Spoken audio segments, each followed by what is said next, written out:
You're listening to Harrowsmith Radio. Hey there, I'm your host, Wayne MacPhail. This episode is about a third-generation duck farm and a remarkable multicultural handshake that rocketed the unusual poultry farm to success. Next up, an intimate tour of Prince Edward County, Bottomless Lake and all. By the way, if you want to read Harrowsmith magazine instead of listen to it, you can subscribe to the print version online at harrowsmithmag.com. And you can find Harrowsmith magazine on selected newsstands across Canada. But for now, settle in for the next half hour of Harrowsmith Radio.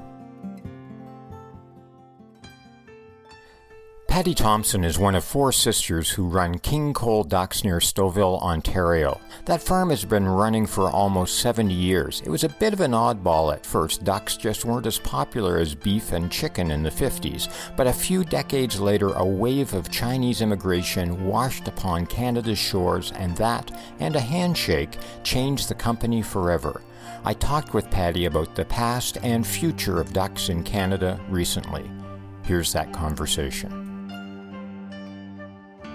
Frame up King Cole Ducks. Where are you? How big are you? Tell me a little bit about the farm. King Cole Ducks is located just outside of Aurora, Ontario. We're just located off the 404, so we have been in and at this location for almost 70 years through 3 generations, and actually now heading into our 4th generation of family. Tell me about the early days of duck farming. Like, what was that? That was your grandfather, and who else were involved? My grandfather and my dad actually started the business back in 1951, and they moved up from southwestern Ontario into the Aurora area and just had a few animals. So they had a few chickens, a few ducks, and a few other critters that they were raising in the little town of Aurora. My grandparents would go down to the North York Farmers Market and basically peddle their wares every weekend. And what was interesting about that is everybody else had chickens and no one had ducks. So I always say, you know, it didn't take them an MBA to figure out that ducks it was, and that was really their unique or point of difference from all the other stalls at the marketplace. So the strain of duck that we raise is called a white Pekin duck. So that's a domestic duck. A lot of people expect that it's going to be like a wild duck. So the difference is it does not fly.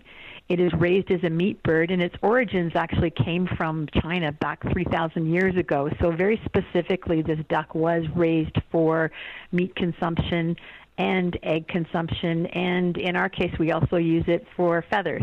So how is that different, and how is it different for your father and grandfather from raising chickens? I mean, they're both poultry of sorts. They're both domesticated. How are they different in terms of raising them? I think the difference in raising ducks versus other poultry is they really are a different breed, a different critter. They take far more hands-on work than what chicken production does. For example, you can put baby chickens in a barn and basically leave them for the next 6 weeks. Ducks require hands-on every single day bedding. They're typically by nature or DNA as a waterfowl, so they like to play with water. The pens need to be bedded down all the time. Our growth as a company, I guess, came from my grandfather and my dad learning how to raise ducks, and they weren't easy. So it meant that a lot of people just stayed out of it. They were just too darn hard to handle and to raise and to keep healthy through throughout their production planning. So why not ducks? I mean, it was popular. Ducks have always been popular in Europe. So why wasn't duck farming popular then in Ontario or in Canada, I guess? So it's a great question of why wasn't duck popular, and I'll say that has actually been a continued question for all of us over the decades as we've worked really hard to get folks to look at duck as an alternative protein. And I can't answer, for sure back in the 50s of why people weren't, but it was still, and maybe still is, really the main proteins of chicken and beef were what people turned to. Given that ducks weren't that popular back then, how did your father and grandfather actually grow a business for a protein source that wasn't very popular? I think it was really at that time was the combination of proteins that they had, because they still had the other proteins such as chicken that they peddled in the local farmers market. So it was a really small business. They had eggs. They had everything they could have to be able to survive. Literally, the change in our business came when we started to see a change in immigration, and the folks who were coming from, specifically from Hong Kong region, were people who where duck was a staple in their diet. So the ducks that we had started to sell quickly into that community. So I want to get a sense of how you forged that relationship with the new immigrants coming from Hong Kong. Here were a couple of farmers from Ontario. Now there's these new immigrants. So how did that relationship get created? What I think is really amazing is my dad was a very young guy, and he was a farmer, but he was a businessman, and he recognized that we needed to do something different than everybody else was doing. And he arranged and met with a family called the Lum family, who were new immigrants, and just negotiated a deal on just a handshake, the most wonderful deal to say, let's work together. We can make the duck, you can do the distribution, let's make this work. And it was, for the last 50 years now, has been the most amazing agreement. So when you say distribution, tell me a bit more about what the Lum family distributed, how they distributed, where did they distribute it to? So the Lum family very specifically was meeting the needs of their fellow Chinese community, I'll call it. Duck was a staple in the Chinese diet back in Hong Kong, and we had duck, so we needed to find a way to connect up. Obviously, back then there was a language barrier, so it was an opportunity for us to do what we did really well and work with a family who could communicate well and serve their community in the best way possible. So every day they would take orders from all these little barbecue shops and chefs and add them all up, and it could be 2 ducks, it might have been 22 ducks. Whatever the order was, we would produce exactly what was needed. So the chefs were getting perfectly fresh ducks same day, just the same as they did back home in Hong Kong. Primarily Toronto? Yes, this is primarily Toronto area, and very specifically fresh head and feet on ducks for the Asian barbecue market. So it's really cool. So when we see ducks hanging in the shop windows of Chinese restaurants in Toronto, those ducks are and have been for like 50 years coming from your farm. Is that right? They have, and it really truly is a day in and day out ordering basis, so that the chefs are always getting the freshest. And I can tell you that as a community, the chefs are very, very picky. They want a perfect duck. There cannot be any breaks in the skin. They use the duck as almost a vessel to hold this wonderful marinade that's part of the whole barbecue process. So you have to be really good at what we do, and they are awesome at what they do. So really, it sounds like that's been the staple of your business for years and years, is that particular market. The barbecue duck business and that market has been, without a doubt, our bread and butter. It's been something that we could count on day in and day out, throughout the weeks, throughout the years, throughout the months of the last 50 years. So it's really quite something to have that kind of relationship and to see the business continue to grow as the community grew. So you talked about it being your father and grandfather and 3 generations on your side. What's happening on the distribution side? Are you still working with that family, and are you hanging out with the kids from that family? It's a great question. Their business has continued on to their next generation. They just have a single son now, but he's continued the business and continued to grow the business in the fresh world. I think when you ask about how the business scaled beyond that was such a steady business for us. I think that we became somewhat complacent because we had a steady business within the Asian community. And what happened was, back in the early 2000s when SARS hit, we were devastated. Right instantly, overnight, our business was turned off. We had to stop everything, try to figure out where else could our product go, and we recognized it was a really big wake-up call to us that as a company, if we wanted to be healthy and to grow, that we needed to look at more diversity. By that I mean more diverse markets and more diverse products. So tell me a bit about that, because by that time too, immigration changed dramatically. There were a lot of other nationalities coming, a lot of other nationalities that use duck in different ways from the Hong Kong community, from the Chinese community. So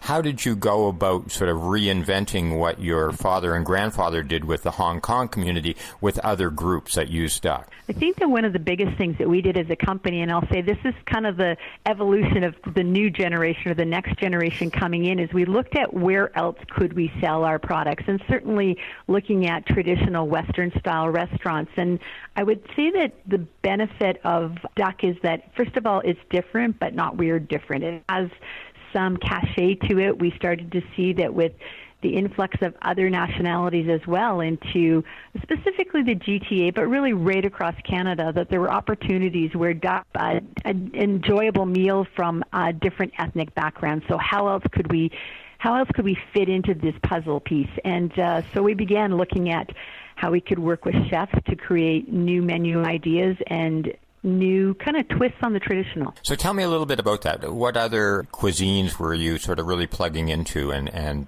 tapping into in terms of recipes and working with chefs? So other cuisines that we were looking at is basically we went to high-end, I'm going to say fine dining restaurants, and certainly the duck is well known in Europe, and so a lot of chefs who have had professional or classic training, classic French training, they knew duck well. They just weren't sure whether their customers would enjoy it. So it was a continued push to say, not only do we have whole ducks available, but we started to do cut-up programs so that people could buy just the beautiful duck breast. So it filtered its way into those kinds of high-end hotels, tourist areas where people were going for the best of the best. The evolution of our product now over the last, I'm going to say 5 to 8 years, has been taking duck from that high-end restaurant into, I'm going to call it more fun food, into restaurants where it would be more approachable. So it could be things like today we do crispy duck wings that are served in pubs and fun, trendy, kind of funky restaurants. So the evolution of our product has really grown with our love for food right across our country and beyond. And what are you seeing in terms of people actually using duck at home? Because I assumed that back then, when the company started, there wasn't a lot of market for people just cooking it at home. But I get the sense now, you know, when I look at Food and Drink magazine and places like that, that duck is starting to show up in recipes at home, right? I think that we're seeing that, but I'm really going to be honest with you. I think we've got a long way to go. I believe that if you question a lot of people, they'll say, oh, I'll have it in a restaurant, I'll enjoy it in a restaurant, but cooking at home still is kind of not top of mind. So I think as a company and as an opportunity for us, we have sitting here to say, hey, here's some great ways to prepare duck. One of the things that we did about 8 years ago was we added a development kitchen and a cook plant to our operation, which is completely vertically integrated. So that means from the egg right through to the finished product. And by doing that, it allowed us to take duck from kind of a how do I cook it, what should I do, to basically heat and serve. A confit duck legs is a perfect example of that, where the duck leg is cooked in its own fat. It has some herbs de Provence, and consumer can take it and just pop it in the oven, and in 10 minutes have a beautiful duck dinner. I think a lot of people are nervous about cooking duck because they're worried about it being, a very fatty kind of poultry. Can you talk a little bit about that? Because my understanding is that the fat in duck is different from the fat in chicken, right? I would say that that's a really common complaint, or a common comment rather, not so much a complaint, but a comment. If you ask people, would you like duck, and oftentimes they'll say, oh, I tried it once and it was super fatty. I think fat was definitely the F word a few years ago, but today people recognize that fat can be good for us, it's healthy for us, and it makes things awfully tasty. So a duck is actually, the meat on the duck is very, very lean. The fat is directly under the skin, and it's actually really like a little life jacket. That's what makes a duck float. When it's cooking, it basically bastes itself. So it's really an easy roasting kind of product. What we're trying to see now is to say to folks, you can take just a single duck breast and you can sear it and just finish it off to a medium rare, and it's like a beautiful steak. And that's where we're seeing a lot of growth in the product. So where do you see the company going in the next 5 or 10 years? I mean, certainly back when it started, there wasn't the internet, there wasn't international shipping the way there is now. You're shipping internationally now, right? So are you seeing that happening more and more, or what are you thinking about in the next 5 or 10 years? I think the growth for our company will come from exactly that, from international opportunities. I guess it's really three-pronged. So if I look here in our own backyard, there's still so many people who have never ever tried duck. So I think we've got a ton of opportunity there. We see this wonderful mix of all these different kinds of ethnic foods coming in and blending, and duck fits into a lot of categories in that area. And beyond that is our opportunities as a Canadian agriculture company outside of our borders. People in other countries look to us for top quality, really good food. And that's something that we can do very well. So we now sell into the Middle East. We sell to Japan, Tahiti, into South America, a number of places. And, of course, to our friends to the south, a significant part of our production goes into the U.S. So there's lots of opportunities to grow outside of our country as well. So how do you compete? To come back to Hong Kong, China, how do you compete with China? Because I'm sure there's a strong duck market in China itself now, right? So that's a great question. So when we look at where we should go with our products, China would not be top of the list because, quite frankly, there's a ton of duck already growing there. However, with that said, I'm just sending some product into Hong Kong because Canadian products are looked at as super healthy and really good quality. There is a upper tier of the market that's looking for that product. So I think there is some opportunity there. We've seen demands in other markets, for example, the Philippines, places where you wouldn't maybe even think about that duck would end up going. But our world is a small place now. Changes in things, for example, avian influenza has had a huge impact on poultry sales all over the world. So many countries want second sources from countries much further away from their market where they are right now. So I think there's some opportunities to be even the second supply in some of those large volume markets. Now, your grandfather passed away back in 2016. I think he was like 101 years old. If he was alive now, what do you think he would make of what's become of what used to be his small business? I'd like to think that if he were here, actually I know exactly what he'd be doing. He'd be walking into my office and saying, "So, Patti, how are sales today?" He was truly somebody who was always interested in what was happening, and he would stop anywhere and everywhere to learn about things. So I think that watching where we have gone and how we've grown the business, he would be extremely intrigued and always have an idea of how we could take another step forward. That was his DNA for sure, and it would still be the same thing. Right up until the day he was honestly 101, that would be his question. So how are things today? He was fit, he was healthy, and he lived a great life. I wanted to end up by just asking, I think there's four of you that are basically running a company, four women that are part of the family. Is that right? I neglected to tell you that my grandmother was a very important part of the trio that started this. So when I said my grandfather, my dad, and my grandmother, and she was the businesswoman. She was very much the person that drove so much for the business and for the family. And it is interesting that now that there's my three sisters, and I are responsible for operating this business. We each wear a different hat, but we all come together to brainstorm, to set strategy, and to work on what we think is going to be the next best move for King Cole Ducks.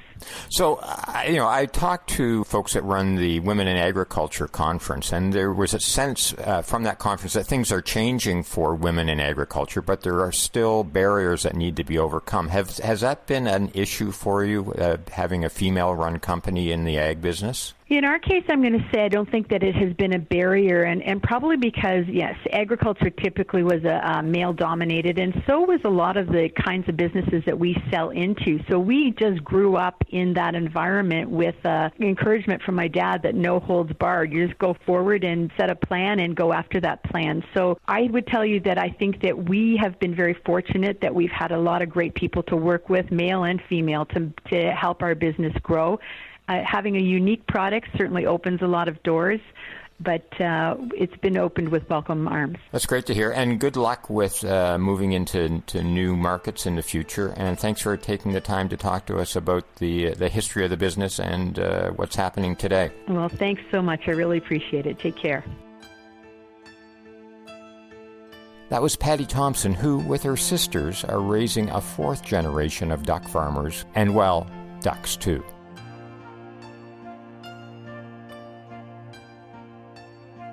Phillip Norton is an avid photographer and a lover of Prince Edward County. He leads van tours around the kind of an island that juts out into the northeastern part of Lake Ontario near Bellville. I caught up with Phillip between van trips and learned about the alcohol-soaked past of that landscape and the wine and locals that set it apart. Here's our chat. First of all, before we get into the nitty-gritty of Prince Edward County, can you position it for folks who might not be from Ontario, might not know where Prince Edward County is? So paint a little picture for us. Well, I've looked at some satellite images, and we stick right out into Lake Ontario. It's a peninsula, actually. We call it an island because it's cut off by the Murray Canal, but it's a peninsula sticking out on the north shore of Lake Ontario, and we're sort of midway between, say, Cornwall and Toronto, just south of the Highway 401, about 20 minutes drive. Cool. And it's sort of historically, I think it's sort of made its fortune off of booze one way or another, right? Can you talk a bit about that? It's true. It's what I tell my guests on my guided tours. I guess you could say it goes back to the barley days, which is when Prince Edward County grew a great malting barley, which I believe was exported mostly to the New York area where the breweries were. And it was quite made a lot of fortunes for not only the growers, but the shippers across the lake. Then we go, I guess, ahead to the Prohibition days when the U.S. Didn't have alcohol, and some of our rum runners were doing the same shipping of our whiskey across the lake. Both those cases, alcohol was involved in economic boom. Then we arrive in the 2000s, and wineries have taken hold here. And I think we have up to almost 50 wineries within the past 20 years. Most of them have arrived. And also now craft breweries are sprouting up, as well as we have one distillery and maybe 2 or 3 cider houses. So really, this is we don't want prohibition here. So let's talk a little bit about the wineries, because you said that Prince Edward County sort of sticks out into Lake Ontario. So that really changes the nature of the grape, I would think, that grows there and the kind of wines that are produced. Can you talk a little bit about how Prince Edward County differs from, say, the Niagara region in terms of wine production? Yeah, that's an interesting comparison. The first one to plant vines here was a German man, Ed Neusser, and he knew the effect of the lake in stabilizing the microclimate. So, for those of your listeners who don't understand, the lake ice, holds the cold well into spring. Even now, in May, we have very cool temperatures. So it prevents the grapes from flowering too early that they might get a frost. So then in the end of the season, the lake is holding the summer heat, and it extends the growing season well into September, even into October. And, it gives the ample time for the grapes to mature. Now you have Niagara, which is just that much further south and maybe not as influenced by the west winds aren't right over a lake so much, and say their Pinot Noirs are going to be more the dark side and more of a southern varieties are being grown, whereas we touch on a few unusual northern varieties. And here's one thing that I just learned is we can't really do ice wine like they can in Niagara because we have to bury our vines through the winter so they don't have the death of the vines. So the ice wine depends on leaving the grapes on the vine for a long into the frozen, winter and picking them in the snow, actually. But we're already burying the vines by that time, whereas in Niagara, they can leave them exposed. So what, apart from having to bury the vines, what else is different about Prince Edward County? When you take folks on tours, what are you seeing? What are they experiencing that would be different than other parts of Ontario? So I moved here in 2007, and at that time, it wasn't really the big tourism hotspot that it has become in the last decade. And there's still, I say, ample remnants of the authentic way of life. So on my tours, I like to show them the authenticity and the old timers and the county people and the farms that are still, just family owned and small scale. That's what our wineries look like here too. They're all pretty much small scale, family owned, and when the visitors come, sometimes it's really crowded with tour buses and such, but you still can spread out. There's lots of room, and they have outdoor tasting. And whereas what I've experienced just passing through Niagara, you have the big, the giant Wayne Gretzky, really popular wineries. In fact, driving down the QEW, I thought it was an industrial park, but it turned out it was wineries. So they've got this different kind of image. I know that Niagara has some of the small wineries too, and maybe will become more and more popular because the tourists like to take their own little tours on the back roads and discover a new, an old farm that's now growing, grapes and wine. That's the appeal here, I think. And also with the Drake Devonshire Inn, which is a rural offshoot of the Drake Hotel downtown Toronto, Queen Street. This has given, a real prominence to the sort of what they call hipster, or the young professionals who want to get this experiential tourism, and they're willing to spend their money more on fun experiences and, doing selfies in special places rather than material goods. So what would you say apart from that hotel? Pick one place that you think if you come to Prince Edward County, the one place you got to go is what? That's a good one.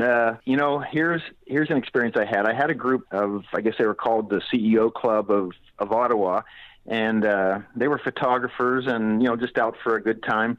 And I said, for our half-day tour, I think we should skip Lake on the Mountain and we can do a lot of other things. He said, oh, no, we have to go to Lake on the Mountain. They've all heard about this bottomless lake, and it's 200 meters above the bay. And, so since then, I've never omitted Lake on the Mountain from my tours. It is a gem, and it's right beside it. There's Lake of the Mountain Inn, and there's a brasserie or a patio sticking right out over the edge where you look out over the Bay of Quinte and the Picton Bay, and it's a remarkable place. So I'd say everybody go to the Lake on the Mountain Provincial Park. There's a parking lot, and then you can walk across the road there to see this mysterious lake that, you wonder, how is it filling up? Where's the water coming from? It's at the top of the mountain. Well, thanks for tipping us off about that gem and the gem in general that it sounds like Prince Edward County is. Thanks a lot, and enjoy your tours. Okay, Wayne, thanks for having me. That was Phillip Norton firing up the van in Prince Edward County. So here we are at the end of this episode of Harrowsmith Radio. I hope you enjoyed it. If you did, please consider subscribing to this podcast on Apple iTunes or in your favorite podcast player. And please tell your friends and family. Got feedback? We'd love to hear it. You can email us at letters@harrowsmithmag.com. That URL, harrowsmithmag.com, is also where you can order subscriptions online, and you can find Harrowsmith Magazine on selected newsstands across Canada. Until next time, for Harrowsmith Radio, I'm Wayne McPhail. And also, until next time, remember these 4 words: make, grow, sustain, share. Tune in for the next episode of Harrowsmith Radio.